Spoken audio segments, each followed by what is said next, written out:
एक आदमी पार्किंग में खड़ा है, अपनी कार में बैठने के लिए जाता है। उसे अपने आसपास के खतरे के बारे में कुछ भी पता नहीं होता है। बिना किसी चेतावनी के एक आदमी प्रकट होता है और उसे तुरंत मार डालता है। हत्यारा घबराता या हड़बड़ाता नहीं है। इसके बजाय वह मृत व्यक्ति की किताब को उठाता है और बेजान शरीर को पीछे छोड़कर चला जाता है। दूसरी ओर एक और आदमी दो अन्य आदमियों के साथ एक कार्यालय भवन में प्रवेश करता है, लेकिन वह चुपचाप दो गार्डों पर हमला करता है और दोनों के गले में चाकू घोंपकर उन्हें मार डालता है। कुछ ही देर में वह प्रमुख के सामने बेरहमी से एक बेसबॉल फेंकता है, जिससे उसके चेहरे पर एक ही वार में उसकी मौत हो जाती है। अगली सुबह हम एक आदमी को रेलवे स्टेशन पर आते और एक खाली गलियारे में बैठते हुए देखते हैं।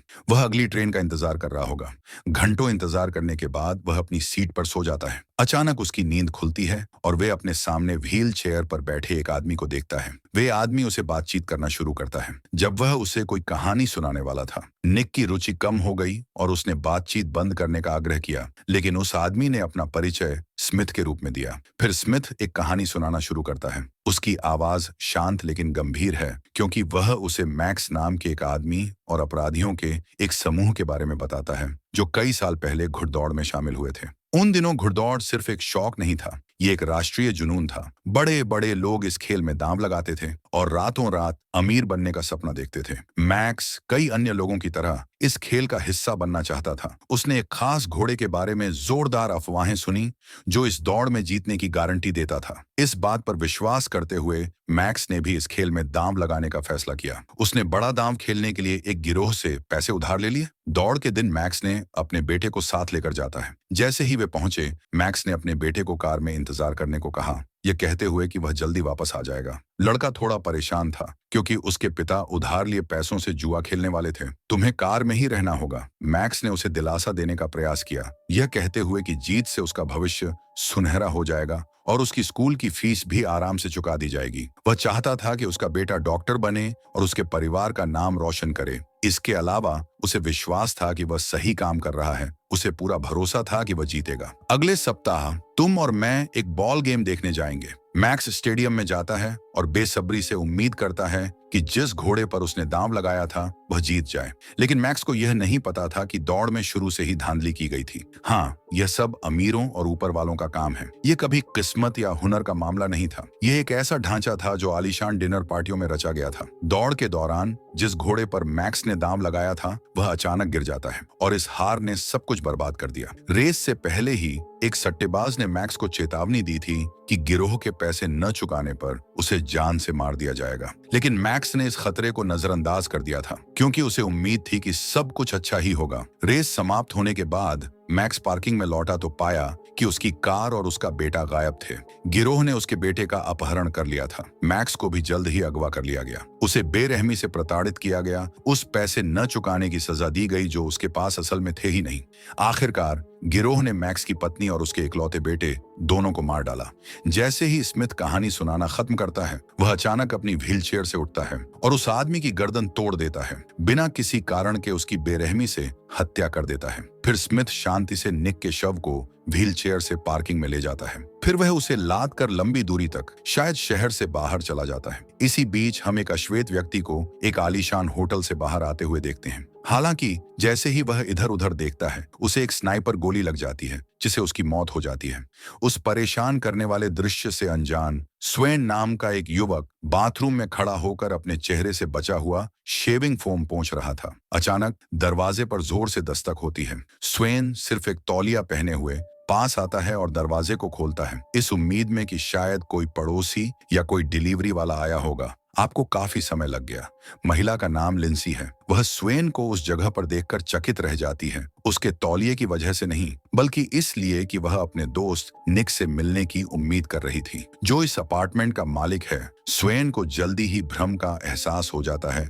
वे उसे मजाकी अंदाज में कहता है कि जिस तरह से उसने दरवाजा खटखटाया, उसे लगा कि वह कितनी ही लंबी होगी। उसका मजाक उड़ाता है। वह कहता है कि उसकी दस्तक से वह अपनी वास्तविकता से ज्यादा लंबी लग रही थी। लिंसी हंसती है, साफ तौर पर इस बात से प्रभावित है कि वह कितना चौकस है। वे लिंसी को बताता है कि कुछ दिन पहले स्वेन की नौकरी चली गई थी। उदास महसूस करते हुए उसने अपनी प्रेमिका से मिलने का फैसला किया, लेकिन उसे किसी और आदमी के साथ बिस्तर पर देख लिया। दिल टूटा और निराश होकर उसने शहर छोड़ने और अपने जिगरी दोस्त निक के साथ रहने के लिए न्यूयॉर्क जाने का फैसला किया। जैसे ही स्वेन न्यूयॉर्क पहुंचा, उसने निक को फोन करने का प्रयास किया। फोन पर बात करते समय एक अजनबी उसके पास आया और उसे सिगरेट मांगी। मैं धूम्रपान नहीं करता यार, उसने कहा। अपना बटुआ ही दे दो और मैं अपना सिगरेट खुद खरीद लूंगा। उस आदमी को परवाह नहीं थी और उसने अचानक पैसे मांगे और इससे पहले कि स्वेन कुछ समझ पाता, उसकी नाक पर मुक्का मार दिया। अजीब बात है कि हमलावर ने स्वेन का सामान या उसकी महंगी घड़ी नहीं चुराई थी। लिंसी इस अजीब बात को समझ जाती है और इसका जिक्र करती है। लिंसी फिर निक के वर्तमान ठिकाने के बारे में पूछती है। स्वेन स्वीकार करता है कि निक अभी तक नहीं दिखा है। उसे अपार्टमेंट में निक से मिलना था, लेकिन अभी तक तो मिला नहीं है। स्वेन का कहना है कि अपार्टमेंट का दरवाजा खुला था, इसलिए वह अंदर चला आया। जब वे बात कर रहे थे तब फोन बज उठा। स्वेन ने इसे उठाया, लेकिन कॉलर ने बिना कुछ कहे ही फोन काट दिया। उत्सुकता से लिंसी ने आखिरी नंबर मिलाया जिसने कॉल किया था और दूसरी लाइन सुनने का इंतजार किया। तो उसने यह कहते हुए फोन काट दिया कि उसे गलती से रॉन्ग नंबर लग गए थे। लेकिन ऐसा करने से वह जान गई कि निक ने जिस आखिरी व्यक्ति से संपर्क किया था वह होटल शूल नामक जगह से था। उसकी जिज्ञासा बढ़ती है।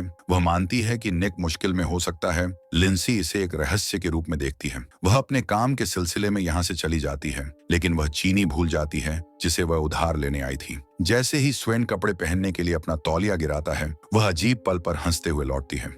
वह उसे निक का पता करने के बाद उसे मिलने के लिए आमंत्रित करती है। तभी एक और जोरदार दस्तक होती है। दो भयभीत करने वाले आदमी अंदर घुस आते हैं।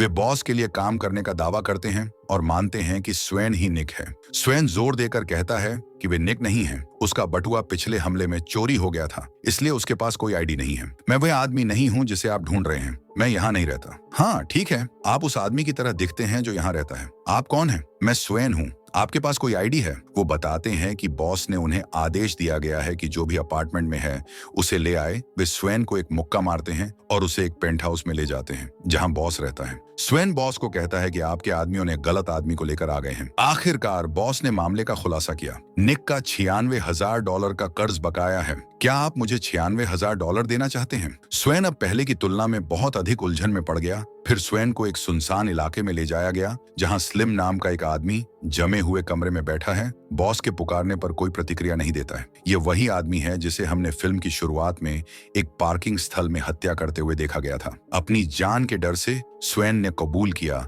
कि वह उसे उसके $96,000 वापस नहीं दे पाएगा, क्योंकि वो अभी इस बात को साबित नहीं कर सकता कि वो असल में कौन है। बॉस उसे चेतावनी देता है कि या तो वे पैसे चुका दे या उसके लिए कोई काम कर सकता है। सालों पहले बॉस के बेटे की हत्या कर दी गई थी। अब वे बदला लेने की कोशिश कर रहा है। अब पता चला है कि हत्या के पीछे रोबी नाम का एक प्रतिद्वंद्वी अपराधी था। बॉस अब अपने बेटे के कातिल के खून का प्यासा था, लेकिन खुद ऐसा करने का जोखिम नहीं उठा सकता था। इसके बजाय वह चाहता है कि स्वेन रोबी के बेटे पेरी को मार डाले। उसका यह उपनाम उसकी खुलेआम समलैंगिक जीवन शैली से आया है। स्वेन सदमे में और कोई रास्ता नहीं दिखता है, क्योंकि ना तो उसके पास पैसे हैं, ना ही पहचान पत्र, और नहीं ये पता है कि निक कहाँ है। उसके पास पेरी को मारने के अलावा कोई चारा नहीं है। बाहर जाते समय उसे एक धमकी मिलती है कि अगर वह बॉस को संतुष्ट नहीं कर पाया तो उसे मार दिया जाएगा। स्वेन के जाने के बाद बॉस स्मिथ से अकेले में मिलता है। ये वही हत्यारा है जिसने पहले निक को रेलवे स्टेशन पर मारा था। यह स्पष्ट हो जाता है कि स्वेन को कभी सफल नहीं होना था,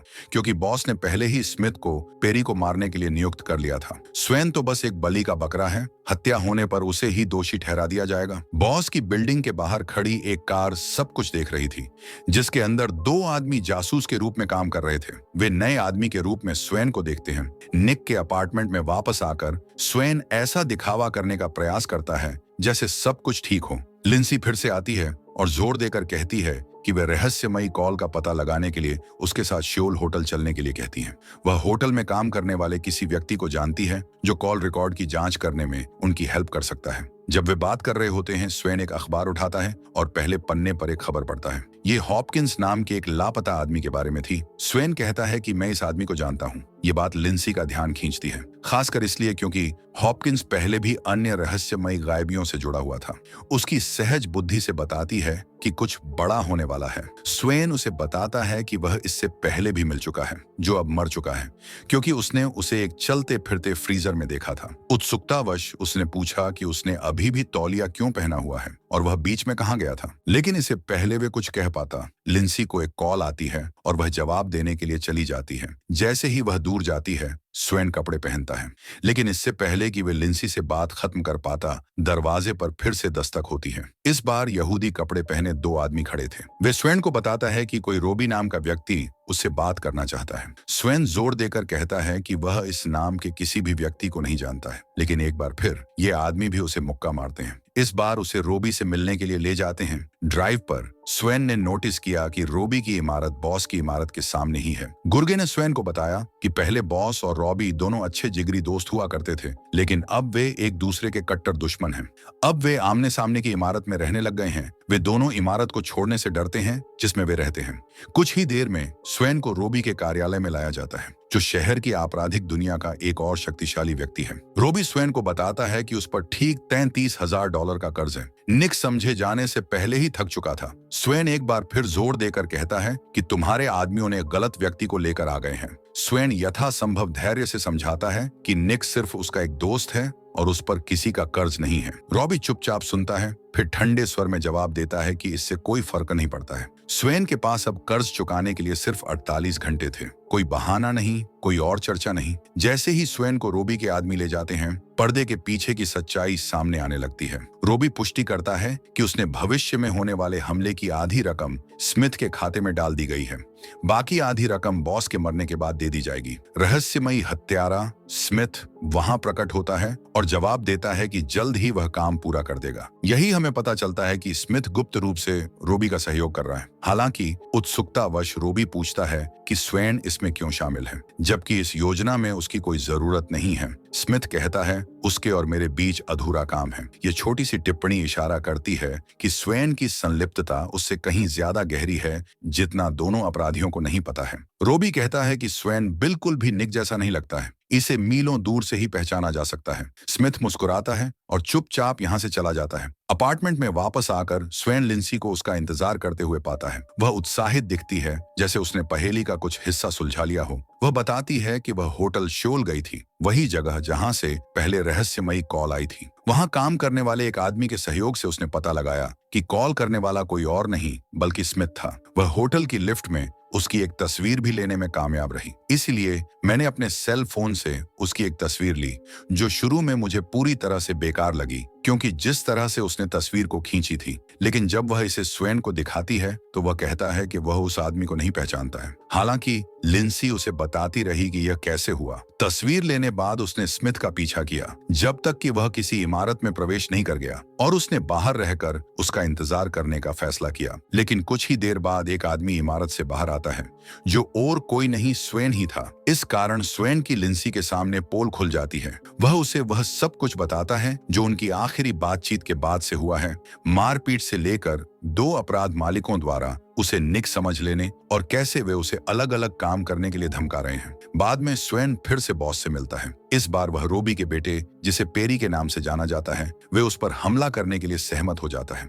स्वेन हत्या को अंजाम देने के लिए पूरे 1 सप्ताह का समय मांगता है, लेकिन बॉस मना कर देता है। वह इसके बदले एक सौदा पेश करता है। वे शतरंज का खेल खेलेंगे। अगर स्वेन जीत जाता है तो उसे 1 सप्ताह मिलेगा। अगर नहीं जीता तो उसके पास केवल 3 दिन है। जैसे ही खेल शुरू होता है, बॉस बताता है कि पेरी को कड़ी सुरक्षा में रखा जा रहा है। उसके अंगरक्षक पूर्व सैन्य कर्मी हैं, जिन्हें वर्षों का युद्ध का अनुभव है। इसके अलावा पेरी अपने गले में एक ताबीज पहना हुआ है। अगर वह इसे दबाता है तो हथियारबंद गार्ड 5 सेकंड के भीतर उसके अपार्टमेंट में पहुंच जाते हैं। उधर स्मिथ और रोबी अपनी योजना बना रहे हैं। उनकी असली योजना और भी भयावह थी। वह स्वेन और पेरी दोनों को मारना चाहता है, ताकि ऐसा लगे कि उन्होंने प्रेमी के झगड़े में एक दूसरे को मार डाला। जब शतरंज का खेल समाप्त होता है, स्वेन हार जाता है। अब स्वेन के पास अब पूरा काम करने के लिए केवल 3 दिन है। तभी स्मिथ अपने कोने से बाहर आता है और स्वेन के वहीं रहते हुए कमरे में घूमता है। स्वेन उसे संदेह से देखता है, सोचता है कि वह कौन हो सकता है। इमारत के बाहर खड़ी एक मिनी वैन में बैठे जासूसों के एक समूह ने स्वेन को जाते हुए देखते हैं। वे निक की तलाश कर रहे हैं, इसलिए वे भ्रमित हैं। इसके अलावा उन्हें सूचना मिली है कि गुड कैट नाम का एक कुख्यात हत्यारा शहर लौट आया है। सिर्फ यही नाम उन्हें हाई अलर्ट पर रखता है। कौन है? उफ, गुड कैट कौन है? एक जबरदस्त हत्यारा। बाद में जब स्वेन अपार्टमेंट लौटता है तो लिंसी नई जानकारी साझा करती है। वह मुर्दा घर में काम करती है और हाल ही में उसे रोबी के सट्टेबाज बेनी बेगिन का शव मिला, जिसकी बेसबॉल से मौत हो गई थी। जब वह काम कर रही थी तभी जासूस बोवस्की वहां आ पहुंचा। उसने बताया कि यही आदमी उसका सट्टेबाज हुआ करता था और वह उसे अपने सारे कागजात करवाने के लिए भेजता था। रोबी का सट्टेबाज होने के बाद अब वह उसकी मेज पर मृत पड़ा है। अपने कार्यस्थल पर जो कुछ हुआ है और जो कुछ वह अपने दिमाग में जोड़ पा रही है, उसके आधार पर लिंसी अपनी कहानी गढ़ने लगती है। उसे शक है कि निक अभी जिंदा है और उसने ही किसी तरह स्वेन को फंसाया है। उसका मानना है कि निक ने स्वेन का बटुआ चुराने के लिए एक लुटेरे को पैसे दिए होंगे, यह जानते हुए कि इससे स्वेन की पहचान मिट जाएगी। उसे यह भी शक है कि निक ने ही उन 2 सट्टेबाजों की हत्या की होगी, क्योंकि सिर्फ उन्हीं ने उसका चेहरा देखा था। काम पर वापस जाने से पहले लिंसी स्वेन को अपने साथ डिनर पर बुलाती है। उस शाम जब वे एक रेस्टोरेंट में थे, कुछ अप्रत्याशित हुआ। स्वेन ने पास की मेज पर पेरी को देखा। तुम्हारा मतलब पेरी से है? हाँ। क्या वह है? हाँ। ये बेतुका है। तुम क्या सोच रहे हो? मैं एक नया विकल्प सोच रहा हूँ। वह क्या है? इस बीच जासूस बोवस्की रेस्टोरेंट में लक्ष्यों को चिन्हित कर रहे हैं। वे उनका अध्ययन करते हैं और स्वेन और उसके अंगरक्षकों के साथ पेरी का संयोग नोट किया जाता है। थोड़ी देर बाद स्वेन सही मौके का इंतजार करता है और सावधानी से पेरी का बाथरूम में पीछा करता है। उसे पता नहीं जासूस बोवस्की भी उसका पीछा करता है, लेकिन स्वेन उसके पीछे दरवाजा बंद कर देता है। दरवाजा बंद है, शांत हो जाओ। रात के खाने के बाद स्वेन लिंसी को बताता है कि उसने समलैंगिक होने का नाटक किया था और उससे करीब आने के लिए पहले ही पेरी से मिलने का इंतजाम कर लिया था। वह उसे यह भी बताता है कि जासूस बोवस्की ने शौचालय में सामना किया था। जासूस ने स्वीकार किया कि उसे निक को गिरफ्तार करने का जिम्मा सौंपा गया था, लेकिन निक रहस्यमय तरीके से गायब हो गया है। वह निश्चित रूप से जानता है कि स्वेन निक नहीं है, लेकिन वह सोच रहा है कि स्वेन असल में कौन है और वह क्या कर रहा है। फिर भी बोवस्की का मानना है कि रोबी, स्मिथ और स्वेन के बीच किसी तरह का संबंध है। उस रात लिंसी और स्वेन साथ घर लौटते हैं।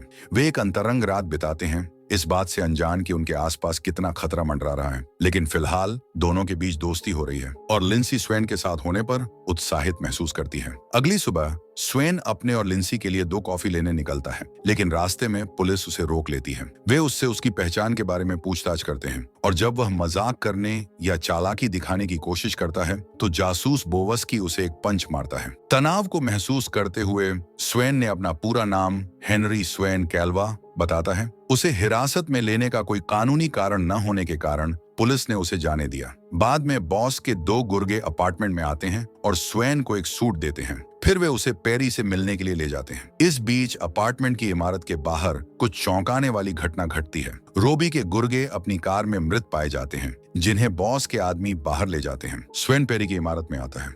औपचारिक कपड़े पहने शांत दिख रहा है। अंदर जाते ही पेरी उसे ड्रिंक लेने और उसके कपड़े बदलने तक इंतजार करने के लिए कहता है। लेकिन इससे पहले कि कुछ आगे बढ़ता, स्वेन एक बंदूक निकाली और जल्दी से पेरी के सीने में गोली मार देता है। उसी समय अपार्टमेंट का दरवाजा खुलता है और स्मिथ भी कमरे में प्रवेश करता है। स्मिथ स्वेन पर बंदूक तान देता है, लेकिन स्वेन को गोली मारने के बजाय पेरी के सिर में गोली मार देता है। इससे यह पुष्टि होती है कि स्मिथ और स्वेन साथ मिलकर काम कर रहे हैं। सब कुछ ठीक वैसा ही हो रहा है जैसा कि उन दोनों ने योजना बनाई थी। स्वेन बाहर निकलता है और अपनी कार की डिक्की खोलता है। अंदर निक की लाश थी। इस बीच स्मिथ पेरी के ताबीज को कुचल देता है, यह सुनिश्चित करते हुए कि सुरक्षा अलार्म चालू होते ही गार्ड दीवार फांदकर अंदर घुस आते हैं। लेकिन स्मिथ 2 मूक मिसाइलों से उन सभी को मार गिराता है। फिर स्वेन निक की लाश को घसीटकर पेरी के पास रख देता है। दोनों पुरुषों को इस तरह से पेश किया गया है कि ऐसा लगे कि वे एक हिंसक प्रेम विवाद में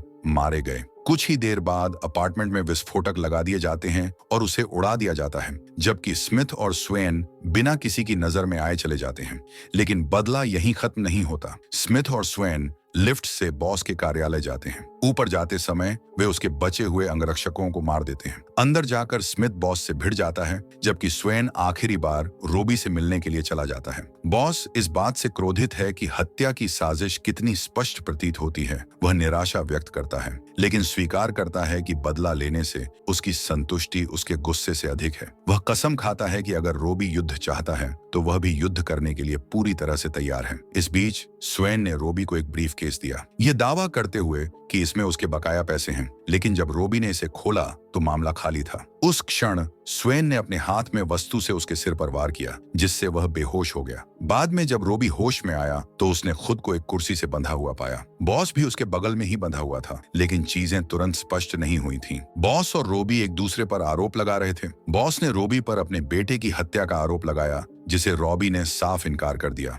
अचानक बॉस ने रोबी से कहा कि अब वह जान गया है कि बेटे को खोने का दर्द क्या होता है। उलझन में रोबी पूछता है कि उसका क्या मतलब है, और बॉस गर्व से बताता है कि उसने बदला लेने के लिए रोबी के बेटे को मार डाला। मेरे चेहरे को देखो, मेरी मुस्कुराहट को देखो। कुछ ही देर बाद स्वेन उनके सामने खड़ा हो जाता है।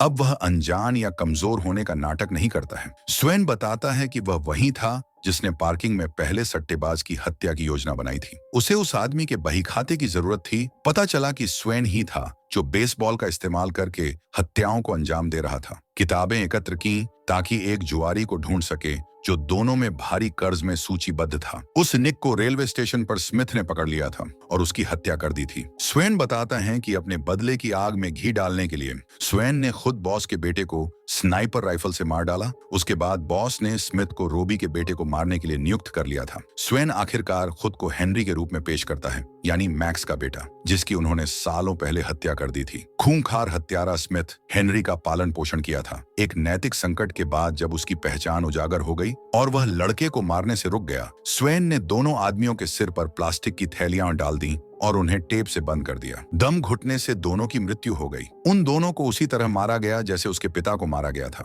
दूसरी तरफ हमें एक और गहरा मोड़ देखने को मिलता है। लिंसी ने स्मिथ की लिफ्ट में एक तस्वीर खींची थी, इसीलिए उसे मरना पड़ा। स्मिथ ने स्वेन से कहा कि उसे जीने नहीं दिया जा सकता। इस बीच जासूस बोव्स्की को स्वेन की असली पहचान बताने वाला एक फोन आता है। उसे पता चलता है कि मैक्स ने जिस घोड़े पर दांव लगाया था उसका नाम लकी नंबर स्वेन था, और इसलिए स्मिथ ने उसका उपनाम स्वेन रख दिया था। बोव्स्की को एहसास होता है कि उसने भी हेनरी के पिता की मृत्यु में अपनी भूमिका निभाई थी। सालों पहले उसने जुए के कर्ज चुकाने के लिए स्वेन की मां को भी मार डाला था। अपनी नियति को स्वीकार करते हुए वह चुपचाप अपनी कार में बैठ जाता है। स्वेन पिछली सीट से प्रकट होता है, बंदूक उठाता है और उसे गोली मार देता है। इस तरह उसका वर्षों पुराना बदला लेने का प्लान पूरा हो जाता है। एक रेलवे स्टेशन पर स्वेन यानी हेनरी चुपचाप लोगों को गुजरते हुए देख रहा था। लिंसी उसके बगल में जीवित दिखाई देती है। पता चलता है कि स्मिथ ने स्वेन से कहा था कि वह उसे गोली मार दे, क्योंकि उसके पास स्मिथ के खिलाफ सबूत थे,